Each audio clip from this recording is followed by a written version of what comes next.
वंदनीय माँ शारदे, प्रधानाचार्य जी एवं आचार्यगण एवं समस्त मेरे भैया बहन और मेरे स्वास्थ्य की जो टीम है, श्रीमती लता जोशी जी और प्रेमा तिवारी जी, हमारे जो लता जोशी CHO जी हैं और हमारी प्रेमा तिवारी जी आशा कार्यकर्ती जी, इनका बहुत बड़ा सौभाग्य है। और मैं कैलाश जोशी योगा ट्रेनर के रूप में कार्यरत हूँ और आपके सामने कुछ स्वास्थ्य के बारे में आपको जानकारी दूंगा, जो लगभग सभी बच्चों को ध्यानपूर्वक सुनेंगे और उसे मनन करेंगे और अपने घर में भी चर्चा करेंगे। ठीक है ना? एक बार क्लास बता देंगे। यहाँ 7th और 8th के बच्चे हैं ना लगभग? ठीक है, बहुत सुंदर। तो हमें भी बड़ा अच्छा लगता है कि लोग हमारी बातों को सुने, मनन करें और घर में शेयर करें इन बातों को, क्योंकि आज का युग डिजिटल युग है। क्योंकि कोई भी चीज़ अगर हम पहले क्या होती थी, कोई चीज़ घटना घटित होती थी, पता नहीं चलती थी कहाँ पे क्या घटना घटी है। लेकिन कुछ वर्षों में ऐसा पूरे वर्ल्ड का डिजिटलाइजेशन हुआ है कि अमेरिका में भी कोई घटना घटित होती है तो हमें यहाँ किशनपुर गोलापार में पता लग जाती है। ये व्हाट्सएप के द्वारा या अन्य किसी भी जो हमारे ट्विटर या जो भी अन्य जो भी हमारे सिस्टम है, और उसका प्रयोग खूब हो रहा है और अच्छे के लिए भी हो रहा है। ऐसा भी नहीं है लोग बुरे के लिए करते हैं, वो उनके लिए है, लेकिन हमें अच्छे के लिए सोशल प्लेटफॉर्म जो है, हमें अच्छी एक्टिविटी को बढ़ावा देना चाहिए। पहले एक बार उद्घोष करेंगे, क्योंकि मैं स्वयं इस विद्यालय का छात्र रहा हूँ, तो मेरे को बहुत हर्ष होता है यहाँ आते हुए भी और बहुत अच्छा अनुभव लगता है। अपनी आत्मा ऐसे लगती है कि यही वास्तव में यही जीवन है। तो एक बार उद्घोष करेंगे भारत माता का। भारत माता की जय! भारत माता की जय! वंदे मातरम! वंदे मातरम! बहुत बहुत धन्यवाद। तो जैसा कि मैं आपको बता रहा हूँ स्वास्थ्य के बारे में, सबसे पहले प्रातःकाल हम लोग कितने बजे उठ जाते हैं? सिर्फ बैठे बैठे बता देंगे। कितने बजे उठ जाते हैं सब लोग? 5 बजे को 7 बजे भी बोल रहे हैं। 7 बजे भी उठते हैं? बहुत सुंदर, बहुत अच्छे। तो 5 बजे उठने के बाद फिर क्या करते हैं हम लोग?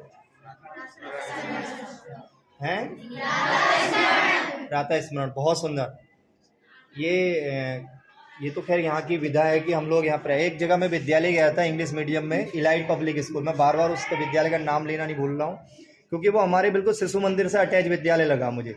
चुफाल सर जो वहाँ पे जो माहौल पूरा इंग्लिश मीडियम था, लेकिन वहाँ उन्होंने प्रातः स्मरण और जो भी कराते हैं एक्टिविटी, 1-2 चीज़ करवाई, तो मुझे बहुत अच्छा लगा। तो आशा करते हैं बच्चों ध्यान से सुनेंगे। तो हम जब सुबह प्रातःकाल उठते हैं, जब हम ब्रश नहीं जाते हैं, जूठे मुंह होते हैं, तो हमारे में जो जीभ में एक लार बनती है। जीभ में क्या बनती है?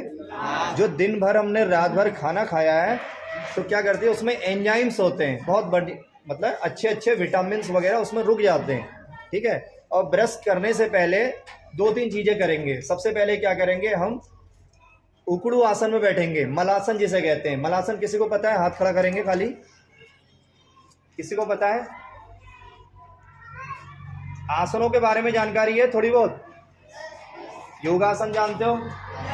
और सूर्य नमस्कार जानते हैं? बहुत बढ़िया। बस तो उकड़ू आसन जिसे मलासन कहते हैं, एक बार मुझे देख लेंगे। इस तरह से बैठेंगे। जब हम सुबह बैठते हैं ना, अब हम क्या करेंगे, ऐसे बैठ जाएंगे, सिंपल। ये इसमें बैठ सकते हैं या इसको जिस प्रकार से बैठ सकते हैं, ये हमारा उकड़ू आसन मलासन है। अब हम क्या करेंगे, तांबे का एक लोटा लेंगे। घरों में सबके तांबे का लोटा होगा, तो उसमें क्या कर देंगे, रात का पानी जो बचा हुआ है उसको गुनगुना कर लेंगे। क्या कर लेंगे? गुनगुना कर लेंगे। और रात में 2-3 चीज़ें भिगा के रखेंगे। एक तो किशमिश। क्या भिगाएंगे? अगर घर में 4 परिवार के लोग हैं तो उससे मैं फ़ायदे बताऊंगा क्या फ़ायदे होते हैं। किशमिश भिगा दी, 8-10 दाने, मुश्किल से 60-65 रुपये की 250 ग्राम आती है। मूंगफली के 10-12 दाने भिगा दिए, और अखरोट की गिरी भिगा दी। कौन कौन चीज़ें भिगाएंगे? बोलो, क्या बताया? मूंगफली के दाने और अखरोट की गिरी। ये 3 चीज़ें तो कंपलसरी है भिगाना। काफ़ी चीज़ें हैं, लेकिन मैं इसी का प्रयोग कर रहा हूँ अभी। जैसे जैसे हमारे आगे के कभी और कार्यक्रम होगा और विस्तार से बताएंगे। तो इन चीज़ को भिगा लेंगे। रात में भीगने के बाद वो फूल जाएंगे और मुलायम हो जाती हैं। आयुर्वेद का सिद्धांत कहता है अगर क्या नाम है आप बादाम काजू किशमिश अन्य जो भी खाएंगे ड्राई फ्रूट तो वो एकदम पेट में अपच पैदा करेंगे। आपने देखा होगा 4-6 बादाम खाते हैं अजीब जैसा हो जाता है, एलर्जी हो जाती है, कुछ हो जाती है।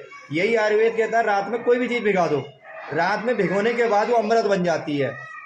तो कितना बढ़िया सिद्धांत है, कोई भी खा सकता है। इसमें आप जैसे बच्चे भी खा सकते हैं, माता पिता भी खा सकते हैं, चाचा चाची अंकल आंटी दादा दादी नाना नानी वगैरह सभी के लिए है। ये नहीं कि हमने खा लिया, सभी के लिए।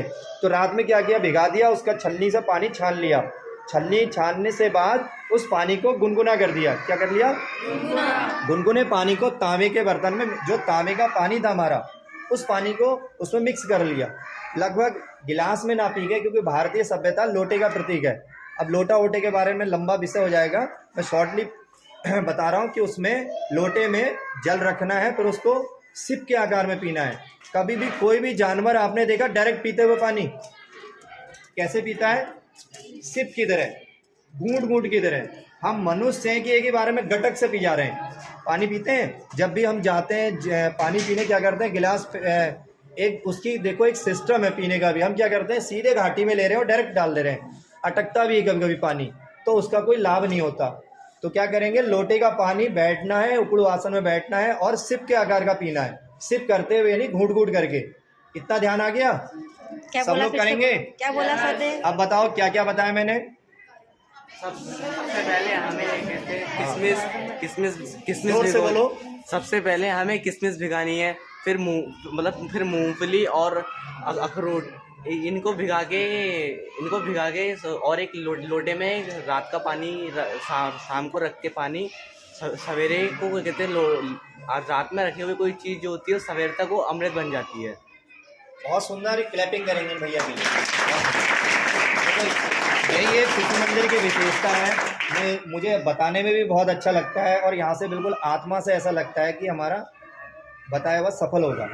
तो बहनों में से कोई बताएंगे लोटा कौन सा होना चाहिए जो बहुत सुंदर, एक एक चीज़ यानी गंभीरता से सुनी जा रही है। तो उसके बाद क्या करना, अब हम ऐसे बैठ रहे हैं और सिप के आकार की तरह पी रहे हैं, यानी चिड़िया जैसे पीती है, टिप टिप करके बड़े आराम से पीती है। हम मनुष्य हैं कि जल्दी पी रहे हैं, तभी हम बीमार हैं। तो ऐसा क्या करें कि हम अस्पताल ना जाएं, यानी आज बीपी है, ब्रोंकाइटिस है, पेट के रोग है, अल्सर है और डायबिटीज है, शुगर है, अन्य अन्य कई बीमारियां हो रही हैं। देख रहे होंगे कई बीमारी बच्चों में होने लग गई है। घुटने के दर्द से मेरे ख्याल से बच्चों में भी आने लग गया, पैरों में दर्द हो जाते हैं। कई बार देखते हैं कि यहाँ पे धूप में विद्यालय में हमारी कोई प्रेयर होती, प्रार्थना होती है या सरस्वती वंदना होती है, हमें चक्कर आ जाते हैं। कुछ लोग होते होंगे, बहनों में से भी होते होंगे, भैयाओं में से भी होते होंगे, चक्कर आते हैं ना किसी को। बताओ इसमें किसी को चक्कर आता है? फिर मैं आपको बताऊंगा उसका लाभ। किसी को आता है? क्या नाम है आपका? जोर से बोलेंगे। भावना, कितने पढ़ते हो बेटे? 8। ठीक। भैयाओं में से बताओ कोई, किसी को चक्कर आते हैं? किसी घुटने में दर्द होता है? घुटने में दर्द किसी के? घुटने का दर्द, हाथ में घुटने का दर्द है किसी को? किसी को होता हो? स्टाफ में से भी किसी को बता सकते हैं? किसी के मम्मी पापा को, किसी के मम्मी पापा को दर्द, दादा दादी होता है। बहुत बढ़िया। और डायबिटीज किसी को? मैं उन्हीं को फटाफट फोकस कर लूंगा तुरंत ही। मम्मी पापा दादा दादी नाना नानी, किसी को डायबिटीज शुगर जिसे कहते हैं, बीपी। हाथ उठाएंगे कितने लोगों को इनके परिवार में?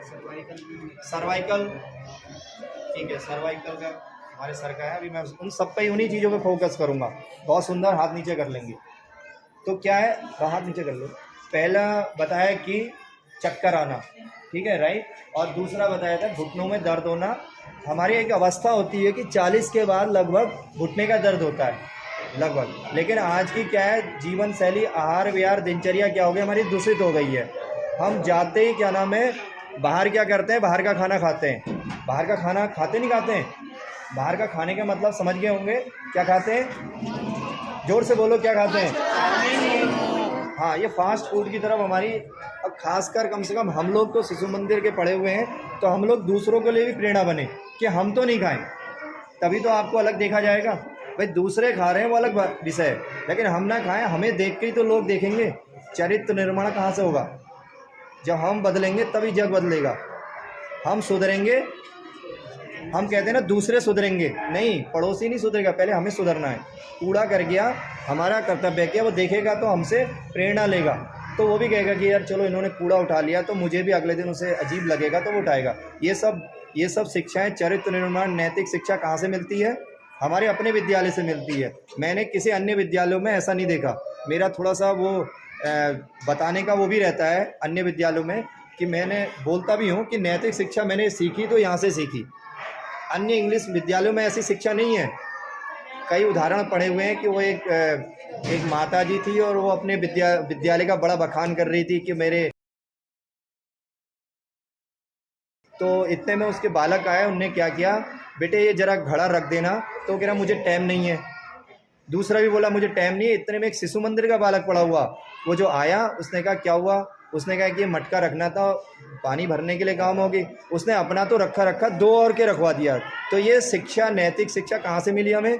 अपने विद्यालय से। और मैं समझता हूँ ऐसा विद्यालयों में शिक्षा नहीं है अभी भी, कितना ही कर लें। एक छोटा सा उदाहरण बता रहा हूँ, फिर उस पर लोटे पे आएंगे।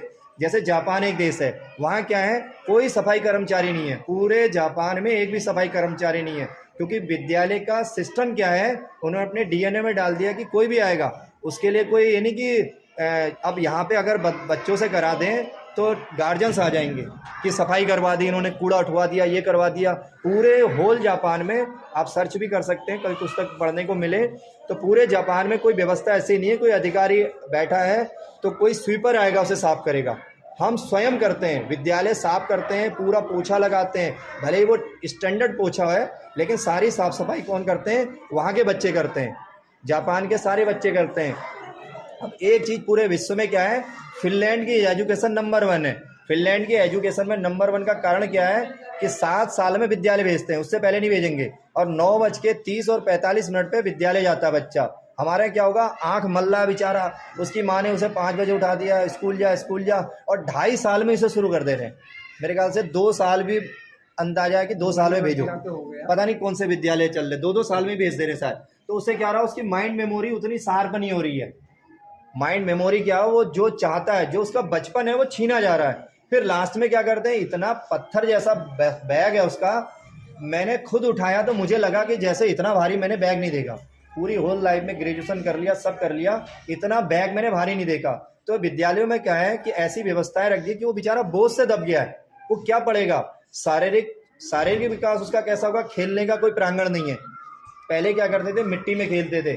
और आज एक चीज़ नहीं बताऊं, जापान और ये कनाडा और विकसित देश जो भी हैं, उन्होंने जब देखा ना, हमारे उस पर सर्च किया कि यार यहाँ के बच्चे इतने पौष्टिक क्यों, इतने मतलब मजबूत क्यों होते हैं, तो उन्होंने देखा क्यों मट्टी में खेलते थे। मट्टी में खेलते थे ना, बचपन भी याद होगा, हम छोटे में खूब मट्टी में खेलते थे, लड़ते थे, पेड़ पे चढ़ते थे। तो मट्टी से खेलने का साइंटिफिक रीजन है, ना कि ऐसी रीजन है कि हम खाली खेल रहे हैं। तो उसका रीजन क्या था, हमारे शरीर में वो ऊर्जा शक्ति जो हमारे उसमें आती थी, जो उसके इलेक्ट्रॉन, प्रोटॉन, न्यूट्रॉन जो भी होते हैं, हमारे वहाँ कहा गया कि नंगे पाँव जरूर चलना चाहिए। तो उसका शाश्वत नियम भी है और वैज्ञानिक महत्व भी है, क्योंकि शरीर की जो बिजली होती है जो धरती के नीचे, वो हमारे में आएगी। तभी तो कहा गया कि नंगे पाँव चलो, डायबिटीज़ नहीं होगा। एक और बताओ, शुगर के लिए जो आप पूछ रहे थे ना, तो उसमें क्या करना है आपको शुगर के लिए रात में क्या करना है, कड़ी पत्ता। क्या करेंगे, कड़ी पत्ता जानते हैं? मेरे ख्याल से यहाँ भी लगा होगा कहीं ना कहीं कड़ी पत्ता। बकरी भी नहीं खाती कहते हैं उसे, ऐसा पहाड़ों में कहा जाता है। मैं एक पहाड़ में है, हाँ, बकरना खेमे में ऐसा कुछ कहा जाता है, हाँ, बकरन उसका नाम पड़ गया था। तो उसको लेना है। और क्या करना है, मेथी का दाना, मेथी आती है जो, मेथी का दाना रात में भिगो लेना है। उसको क्या करना है, सुबह 10-15 कड़ी के पत्ते और मेथी दाना जो छना हुआ पानी है उसको पीना है, चबा चबा के। अब वो मुलायम हो जाएंगे जो उसके मेथी दाना है, उसको ऊपर से जो मैंने लोटे वाला सिस्टम बताया डायबिटीज वालों के लिए, शुगर डायबिटीज जिनको है, तो वो पियेंगे 2 से 3 महीने में। और चलना कैसे है, आधा से 1 किलोमीटर, चाहे हमारा घर हो, गली हो, हम सीधे चलें, फिर उसको बैक वापस चलें। जैसे हम सीधे चलते हैं फिर बैक चलेंगे, बैक चलेंगे, जैसे हम सीधे चल रहे हैं, मान लो ऐसे चल रहे हैं, हम सीधे चल रहे हैं, जितनी आपकी क्षमता है इस तरह चलें। अब इसी को बैक करना है अपनी बॉडी को, ये इस तरह से बैक चलेंगे ना तो परसों हमारी क्या होगा रामदेव जी को देख रहा था वीडियो में हैं? और वो चल रहे थे 4-5 में, बड़ा भ्रम कर रहा था, मैंने उल्टा क्यों चल रहे होंगे, डायबिटीज ये परिणाम अभी दिखाई। आपको हैरान होगा इसके परिणाम बताऊं। डायबिटीज, शुगर, बीपी और वेट लूज के आज करोड़ों रुपए खर्च कर रहे हैं, लाखों रुपए की दवाएं खा रहे हैं, मोटापा बढ़ गया है, पेट बढ़ गया है। उनसे पूछो जिनका पेट बढ़ा हुआ है, अपने अंकल आंटी वगैरह होंगे, पेट ऐसे बढ़ जाता है भयंकर, चल ही नहीं पाती हैं, चाहे वो कोई हो, मेरे घर में हो किसी घर में, तो उनको क्या है बीमारियां भी छू रही हैं। अगर आप पतले रहेंगे आप कुछ कर लोगे, मैं झुक सकता हूँ, उठा सकता हूँ। अब मोटापा होगा तो मैं आधे घंटे तक उठ ही नहीं पा रहा हूँ, बैठा हूँ तो बैठा ही रह गया हूँ। तो क्या मोटापा अभी माननीय हमारे जो प्रधानमंत्री जी हैं भारत के, तो उन्होंने एक मिशन तैयार किया है कि मोटापा दूर करेंगे, शायद शुरू होने वाला है अभी। मोटापे के लिए बहुत करें, उन्हें पता है मोटापे से सारी बीमारियां पैदा हो गई हैं। जो स्लिम रहेगा बढ़िया रहेगा, आपकी उम्र भी नहीं पता चलती है, आप स्लिम में देखते होंगे कि उम्र का पता नहीं चलता है। और खासकर शिशु मंदिर के आचार्यों का बहुत धन्यवाद, उनकी उम्र मुझे नहीं पता चली आज तक। मेरे पढ़ाए हुए ओम प्रकाश सिंह चौहान जी थे, मुझे उनसे इतना डर लगता था, जब वो मुझे मिले मुझसे बोले कैलाश जी क्या हाल है, मैंने कहा ठीक है। तो मैंने कितने बालक हैं उन्होंने पूछा, मैंने कहा 2 बालक हैं। तो उनकी उम्र आज तक मुझे नहीं पता चली, ना मेरी हिम्मत हुई पूछने की है। अब वो रिटायरमेंट भी हो चुके हैं, मतलब इतना चमकता हुआ चेहरा, लगभग 60 से ऊपर ही होंगे शायद, हाँ 65 के ऊपर, वही मूछे, वही तनी हुई, वही अकड़, वो इतना बढ़िया, मतलब मेरे चेहरे में आज भी छवि है। हालांकि 8-10 साल हो गए मैं उनको देख नहीं पाया हूँ, लेकिन चेहरे में आज भी उनकी मेमोरी में फिट है, उनका चेहरा वही है। बात भी कराऊंगा आपसे। अच्छा, तो मेरे प्रिय आदर्श मतलब मेरे शिक्षक रहे। तो डायबिटीज़ का मैंने बता दिया। और आप जो हम पुनः उसमें आ रहे हैं कि लोटे में हम लोग जो कर रहे थे, प्रयोग कर रहे थे पानी का, जब हम पिएंगे ना और जूठे में पिएंगे, जूठे मुंह का मतलब है कि ब्रश नहीं करेंगे। क्या नहीं करेंगे? जोर से बोलेंगे, क्या नहीं करेंगे? ब्रश नहीं करेंगे, यानी जूठे मुंह उसको पीना है। अब जो हमारी लार है उसके अंदर एंजाइम होते हैं, विटामिन हैं, क्या है, वो सब है। अगर हमारी ब्रश कर लेंगे वो धुल जाती हैं, तो डायरेक्ट हमें लेना है तो हमारे सीधे सीधे वो जाएगी। जब हम उकड़ू आसन में बैठते हैं तो हमारे पे यहाँ पे ब्लड का सर्कुलेशन होता है। जब हम यहाँ बैठते हैं दबती है नसें, देखो दब रही हैं, देखोगे। अगर आप 5 से 10 मिनट भी बैठ जाओगे आपके घुटने का दर्द सही हो जाएगा। तो ये अच्छी चीज़ है बेकार चीज, और फ्री ऑफ कॉस्ट है, कोई पैसा लग रहा है, ये कर सकते हैं, कठिन तो नहीं है। फिर